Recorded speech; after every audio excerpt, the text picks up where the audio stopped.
আজকে আসলাম ওয়াই ব্রিজে চটপটি খাইবার জন্য এবং ফুচকা খাইবার জন্য। তো এখানে আসতে পারেন, ভাইয়া দিয়ে সুন্দর করে বানাইছে, অনেক সুন্দর।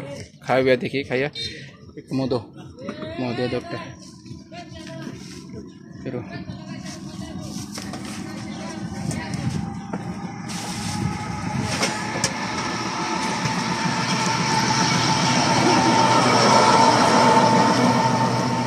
খুব স্বাদ।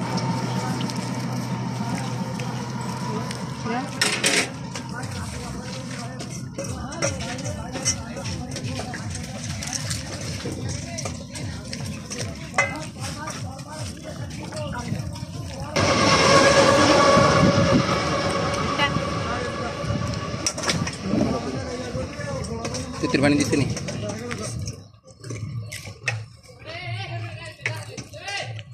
খুব টেস্ট।